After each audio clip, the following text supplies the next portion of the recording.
De repente, aquela criança meiga e simpática assume uma personalidade forte, rígida, a ponto de demonstrar com gritos e choros a sua insatisfação com qualquer situação de rotina. Qualquer frustração vira motivo de espetáculo em público. Você provavelmente já se perguntou por que o seu filho faz tanta birra em determinados momentos. Ou então, esse questionamento já foi feito diante de uma crise protagonizada por outra criança. Um alento para os pais é que existem muitas explicações para essa mudança de comportamento e ainda dicas para manter a calma e lidar com as crianças da melhor maneira possível. Vamos saber mais? A gente recebe as psicólogas Lara Almeida e Paula Gonzalez. Eu sou Ana Martins e está começando mais um Desenvolvendo com Afeto para vocês.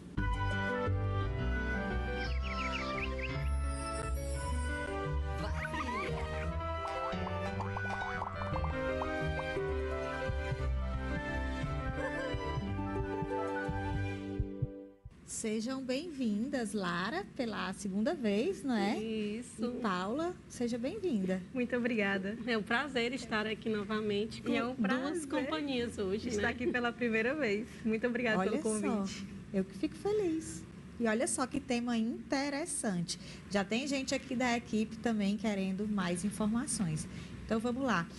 Esse Terrible Two, a primeira adolescência, ela existe mesmo? É para todo mundo? O que é que se faz nesse período? Eita!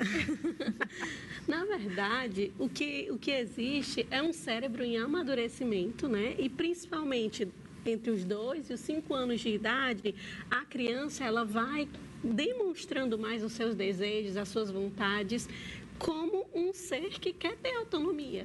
E ao mesmo tempo, esse cérebro ainda não é tão maduro, esse cérebro ainda não tem tanta flexibilidade cognitiva como um adulto para entender melhor o que pode, o que não pode. É uma criança que ainda está desenvolvendo a capacidade de frear os seus impulsos, né? O que nós chamamos de controle inibitório. Então, esse cérebro ainda está amadurecendo, não está pronto o suficiente para lidar com algumas demandas por ser criança, e aí vem as famosas birras, né? As famosas crises chamadas pelos pais, e na verdade são formas de a criança comunicar o que ela deseja, o que ela quer, e por algum motivo ela já tentou outra vez e funcionou daquela forma. Então a criança que tem dificuldade ainda de comunicar pela fala o que ela quer, por exemplo, ela no mercantil, no mercado, vê um pirulito, vê um bombom. Eu quero. E aí, ela se joga no chão para conseguir. E ela vê que funcionou. Opa, da próxima vez, o cérebro dela, que não gasta bala à toa, entende que, se eu me jogar no chão novamente, vai conseguir. E muitas vezes, os pais querendo se livrar daquela situação, por conta dos olhares, né? Entrega. Então, a criança aprende que aquela forma é uma forma mais fácil de conseguir o que ela quer do que ela tentar conversar, negociar e muitas vezes nem conseguir. Então, sim, de fato, existe. Toda criança passa por essa fase.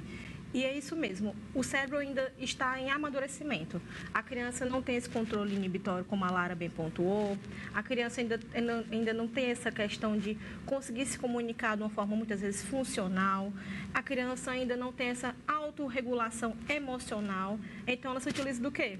Da famosa birra, para se comunicar. E ela vê que é o quê? Funcional para ela. Eu chorei, eu me joguei no chão e aquilo foi funcional. Eu consegui obter ou conseguir me esquivar de uma coisa. Então, aumenta a frequência, como a gente fala, né? Dos comportamentos. Então, acaba até aumentando a frequência desses comportamentos, né?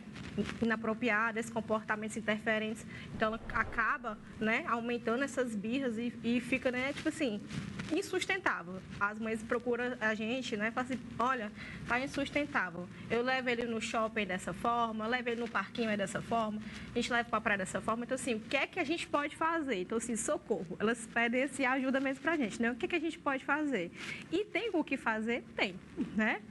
Cientificamente falando, cientificamente, para as famílias se acalmarem, essa fase é esperada de um desenvolvimento normal de todas as crianças. E a gente pode dizer, importante também, que não é falta de educação, não é maldade, não é. A criança está aprendendo, ela não quer ali, eu vou fazer isso porque eu quero irritar minha mãe. Ela está se desenvolvendo. Não tem nada né, importante que se diga, porque é comum quem não tem filho olhar na rua, presenciar uma situação dessa e dizer: ai, meu Deus, se fosse meu filho, aí depois eu ia fazer isso, eu ia fazer aquilo, não tem? E talvez assim, não é com má intenção que a pessoa diz isso, mas quando ela tiver filho, ela vai entender. Vai, sim. Porque é difícil, inclusive, manter a calma. Sim. E dizer, vou lidar com essa situação com tranquilidade. É difícil. E é o que mais nós, adultos, precisamos ter, né? Essa tranquilidade de passar por aquela situação, entender que o adulto sou eu, ali é uma criança e quem vai ajudá-la a se regular sou eu. Então, se eu não estou regulado, se eu começo a gritar, se eu começo a brigar, a criança não vai ter um suporte para se regular. Uma segurança, vão né? Ser duas pessoas. Um porto Exatamente. seguro. O que nós vamos estar ensinando para essa criança? Vão ser duas pessoas desreguladas. Você disse que as mães chegam pedindo socorro. E aí, o que você diz? O que vocês dizem para essas mães? Sim. Nessa hora. O primeiro ponto é isso, de que independente da criança ter um laudo ou não, né, de ser típica ou atípica, as crianças vão passar por essa fase. É o primeiro ponto, que as pessoas têm alguma dificuldade em relação a isso. São as crianças, qualquer criança vai passar por isso, sim. Qualquer criança vai passar por essa fase. Uns mais intensos, sim, outros mais leves, sim, né? Sim, porque também depende muito da criação que aquela criança vai ter, né? Do tipo de suporte, como a gente está falando, emocional dessa família. Se essa família vai conseguir dar todo esse suporte emocional para ela, isso é muito importante. Crianças autistas, porque têm dificuldade, muitas vezes atraso na fala, então vão encontrar outras formas de se comunicar, né? Então, podem ter esses episódios com mais frequência. Sim. Pela dificuldade, pelo atraso na fala, mas nenhuma criança escapará, nenhuma família que tem uma criança escapará dessa fase, Exatamente. Né? Então, quando as famílias procuram a gente, às vezes a criança apresenta um maior, né, índice de birra mesmo, então a gente primeiro tem que observar, conversar com as famílias. Você está conseguindo ter esse apoio? Vocês estão conseguindo manejar esses comportamentos? Como é que tem sido feito esse manejo? Né? A gente vê que na maioria das vezes não. A família, né, por muitas vezes grita com a criança, pede para ela parar de chorar. Você está muito nervoso, para de chorar, não chora, né? Pensando que isso vai resolver, não é? Leigamente falando, eu sempre digo isso nos programas, eu represento aqui as pessoas que estão assistindo e que não são especialistas. Mas dizer para a criança, teve uma época que se ouvia muito de, ela está chorando, saia e deixa ela lá, ignore. E depois isso foi meio que mudando, né? Sim, porque a gente ignorar a criança significa o quê? Que, se eu chorar, não significa nada. Se eu estiver triste, se eu estiver bravo, então estão invalidando as minhas emoções. A gente faz isso com um adulto? Tem um adulto chorando, tem um adulto triste, eu simplesmente ignoro e saio de perto? Não, então o que eu posso fazer é ignorar o comportamento. Eu dizer para a criança, olha, eu entendo que você está triste, mas não é assim que você vai conseguir. Então, eu estou ignorando o comportamento inadequado, mas estou acolhendo a criança e validando a emoção dela. É normal você estar triste, é normal você ficar bravo. Eu sei que você está muito bravo, mas não é assim. Não é dessa forma. Quando você se acalmar, a gente conversa.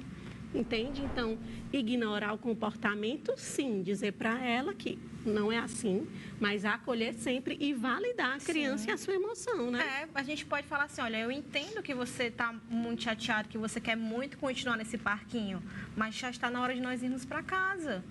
Né? Eu entendo que você quer muito comer chocolate, mas está na hora do almoço. A gente tem que validar muito aquela emoção, né? E no momento que a criança estiver em birra, que ela está se jogando no chão, chorando, nesse momento não é hora de ensinar, né? No momento de birra, não é de ensinar, nunca. Porque aquele cérebro, a criança está desorganizada, não adianta. Passou aquele momento, a criança se acalmou, se regulou, aí sim, é hora nesse momento de ensinar. Olha, naquele momento eu não entendi o que você estava querendo me comunicar. O que você queria? Você queria o chocolate? Você queria sair? O que você queria? Me fala. Né? Porque a gente tem que ensinar para a criança a forma funcional de se comunicar, que não é através do choro, através do grito, de jogar brinquedo, enfim, que ela vai conseguir o que ela quer. mas através daquela forma funcional de conversar, olha mãe, eu quero chocolate, ou então quando a criança tem dificuldade de comunicação, a gente, né, pede para ela se comunicar através do apontar, do mostrar, do dar, enfim, a gente ensina para essa criança que ela vai ter que se comunicar de alguma forma, mas não através desse choro, através dessa birra, porque se ela começar a se comunicar dessa forma e ela ver que aquilo é funcional para ela, com certeza vai aumentar muito essa frequência e ela vai se comunicar para tudo através da birra. Aí que vai ser a forma complicada. E é um momento que as famílias buscam a gente assim, pedindo socorro, que já está assim, generalizada. A criança chora para tudo, se joga no chão para tudo e pede socorro para a gente, né? E a gente sempre fala, dá para a gente fazer esse manejo, dá para a gente mostrar para a criança que existem essas formas de comunicação funcional, da gente conseguir mostrar para ela que dá para ela ter uma comunicação legal, sem precisar entrar nessa crise, nessa birra. E claro que não é sempre tudo lindo, maravilhoso, como não. nós estamos falando aqui, né? Na teoria é uma coisa, na prática. Imagina só, no espaço público, você está lá com seu filho e de repente ele começa a se bater e se arranhar, né? Porque tá ali no chão e tudo pode acontecer, bater a cabeça, sei lá. O que faz? Segura a força, espera um pouquinho, se abaixa e tenta conversar. Eu mesma já passei por isso, né? Depois da maternidade. E antes, eu tinha a teoria e a prática com as outras crianças, né? E sendo mãe, tendo ali, principalmente, a carga emocional, né? Que nós estamos muito mais envolvidos com aquela criança. Vários olhares adultos ao nosso redor. Fica muito mais difícil enfrentar essa situação quando a gente se preocupa demais com esses olhares. Então, tem a vergonha, né, Lara? Dos olhares, isso das pessoas. Mesmo. O que as mães pensam? O que é que vão pensar sobre mim? Que, tipo assim, eu não estou conseguindo educar meu filho, essa mãe está deixando esse filho no chão, ela não vai pegar essa criança? Isso Como mesmo. assim ela está ignorando essa criança? Ela não vai acolher, ela não vai pegar essa criança? Muitas vezes as pessoas não fazem por maldade, elas querem até ajudar, mas a gente precisa lembrar que o foco ali é a criança. Eu quero ensinar quem? Então, eu sei que é difícil, tem várias pessoas olhando, mas você mantém o foco na criança. Conversando, meu filho, olha, eu sei que você quer, mas eu já disse que hoje não pode. E muitas vezes a forma funcional de a criança aceitar é ela entender que hoje ela não vai comer chocolate, porque muitas vezes só porque ela pediu direitinho ela vai ganhar? Não. Então, hoje não pode. A criança está chorando, se jogando no chão? Claro que a gente precisa garantir a segurança, ou pega no colo e ela fica se debatendo, e aqui a criança vermelha e você também, mas você está ali. E eu já passei por isso na própria pele e não é nada fácil. Mas se eu for me estressar com a criança, se eu for gritar com ela, eu vou dizer que ela é mal educada, porque eu estou preocupada com os outros, eu não estou educando a minha criança. Eu estou querendo manter uma aparência e dar respostas para as outras pessoas que não sabem nada da minha vida, que não conhecem a nossa história. Então, eu não devo satisfações para elas, com muita educação, claro, né? Com muita gentileza e mantermos o foco na criança. E a nossa também que nós, enquanto sociedade, enquanto público, né, numa situação dessa, que a gente não julgue. Entendamos que é normal, né? Eu vi um meme recentemente muito interessante que dizia assim: vi uma criança no shopping chorando, se debatendo, gritando, tudo. Minha vontade foi de correr e abraçar a mãe. Exatamente. Que a gente tenha mais empatia, né? Com essas mães, com esses pais. Porque a gente não sabe, de fato, o que está passando com aquela família. E se a família está conseguindo fazer esse manejo. Porque, no caso, a Lara estava fazendo o manejo do comportamento. Né? E criança é criança, vai fazer birra e vai ter um momento que eu, sendo analista do comportamento, especialista, mestrado em neurociências, a minha filha vai fazer birra na minha frente e eu vou parar e esperar passar, porque eu não vou ali comprar uma briga. Muitas vezes a gente já está cansado, então não vou ficar falando que ela não vai ouvir, eu vou só esperar passar, porque com toda boa mãe, isso vai acontecer, independente de você ser a maior especialista ou não. Exatamente. Então, assim, o que fazer você está no shopping, eu sempre falo para as famílias, né, dos nossos pacientes, tenta tirar essa criança desse grande estímulo. Né? Se ela está no shopping, tenta, né, abraçar, tirar essa criança desse local. Porque, assim, querendo ou não, são muitos estímulos, é muita carga sensorial e isso, com certeza, vai deixar essa criança mais agitada. Tenta tirar e ir para um local, né? Sei lá, vai para o estacionamento, vai para um local, tenta, acolhe, assim, e caladinho, não precisa falar com essa criança. Quando passar, você tenta acolher, tenta conversar, fazer tudo isso que a gente já mencionou aqui, tá? Mas naquele momento, tenta tirar. Porque quando ela estiver perto do objeto do interesse que ela quer, sei lá, é o parquinho, é um lanche, ela vai continuar gritando. Então, você tem que tirar. Você tem que sair de perto. Também que o shopping, né? Sei lá, a gente está dando um exemplo do shopping. É muito estímulo. Então, aquilo vai, com certeza, agitar mais ainda essa criança.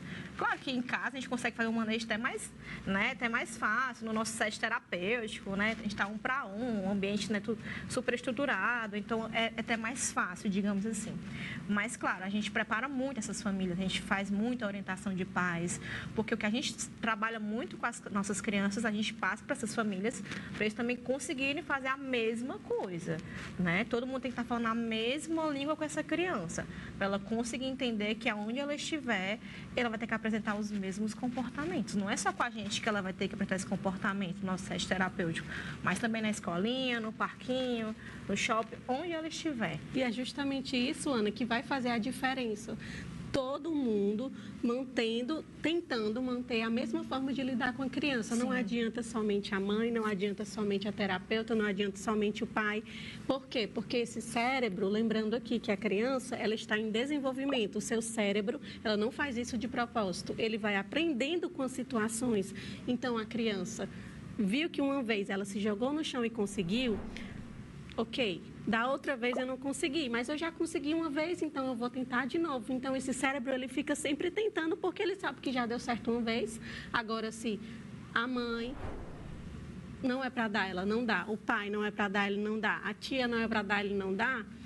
Se essa criança passa por essas experiências repetitivas de que não é não, não é não, uma hora esse cérebro vai entender, não com tanta facilidade, mas vai entender melhor, que realmente o não é não. Agora, o mais difícil é quando a gente cede. Uma vez a gente dá, outra vez a gente cede, uma vez a gente dá. Então, esse cérebro vai sempre, opa, uma hora ou outra eu vou conseguir. Por isso que fica mais difícil, essa inconstância, essa inconsistência. E claro que nem todo dia todo mundo está bem para comprar uma briga, para sustentar. Por isso que a gente diz, hoje você não está muito bem, mãe, você não está tão paciente. Cadê o pai? Cadê a avó? A outra pessoa? Entendeu? Então, essa rede de apoio é muito importante. A família tem que estar muito alinhada à equipe, no caso. Né? E se ninguém estiver bem, não tem como essa criança ficar bem, né? O que eu sempre falo, né? A gente está sempre conversando com as famílias, né? O cuidador precisa estar muito bem cuidado para seguir as nossas orientações. Gostei dessa frase, vamos repetir, não é?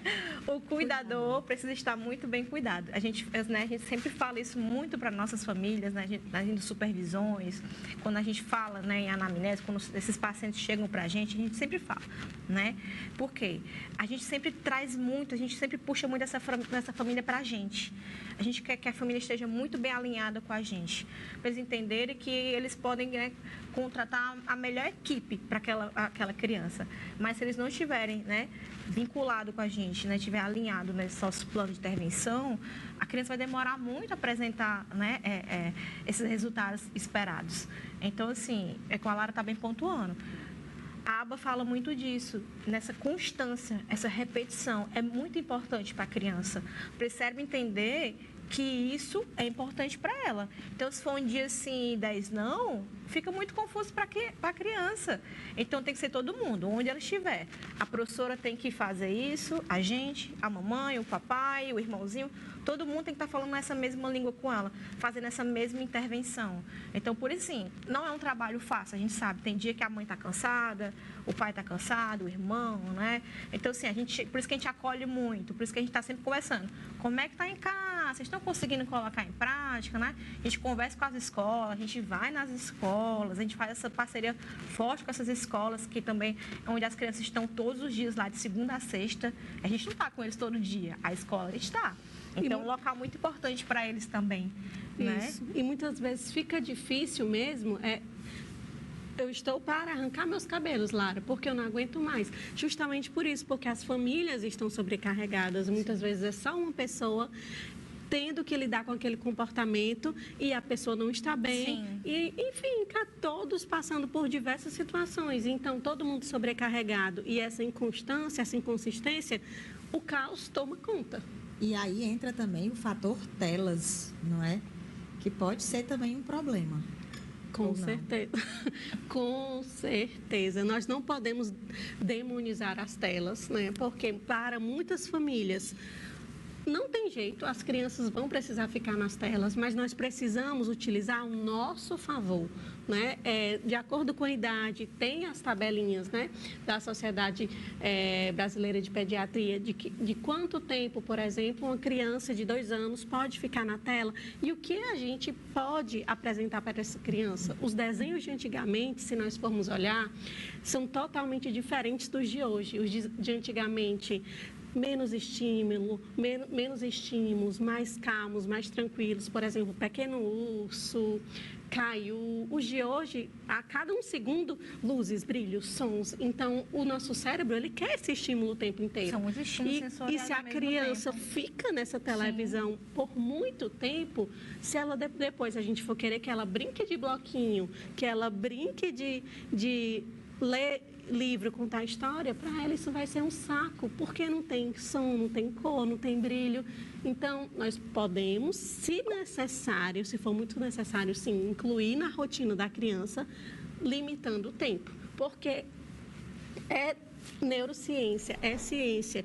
Nós temos inúmeros artigos que falam dos prejuízos das telas para o cérebro, não só infantil, adultos também, crianças ansiosas, adultos ansiosos, dependentes de tela. Muitas vezes nós mesmos não estamos fazendo nada, mas rolando ali o celular, rolando ali o Instagram. E o tempo que a gente perde. Exatamente. Ali, e isso causa ansiedade. E é como a Paula falou também dos estímulos com relação também ao shopping. Isso também se aplica muito bem com relação às telas, né? Exatamente. E quando é tirado e a criança não entende quando vai vir, quando essa inconstância, mais uma vez, quando não tem uma rotina, é pior, porque o cérebro vai querer mais e mais e mais e mais. E quanto mais ela ficar ali, mais ela vai querer. Então, nós não podemos demonizar, mas se for necessário, estruturar horários, tempos específicos e ficar ali, quando possível, com a criança para mediar, né? Mas muitas vezes a gente sabe o quê? Que os pais precisam recorrer às telas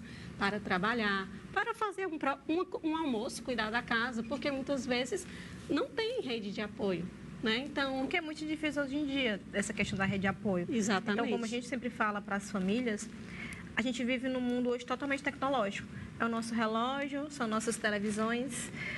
Então, assim, não tem como a gente falar para a criança, você não vai utilizar nenhum eletrônico. Então, a gente não pede isso para as famílias. Nas nossas orientações, a gente pede para as famílias fazerem coisas viáveis para elas. Exatamente. A gente não vai orientar coisas que elas não vão conseguir colocar em prática. Isso a gente nunca pede, tá? Então, o que é que a gente pede? Vamos lá, vamos colocar tempos. Você precisa de, sei lá, 1 hora para fazer o almoço no dia, 1 hora para arrumar a casa. Então, nesse momento, você vai colocar ele em telas. O que é que eu tento orientar as famílias? Se é para colocar em telas, coloque, então, em televisões. Por que televisão?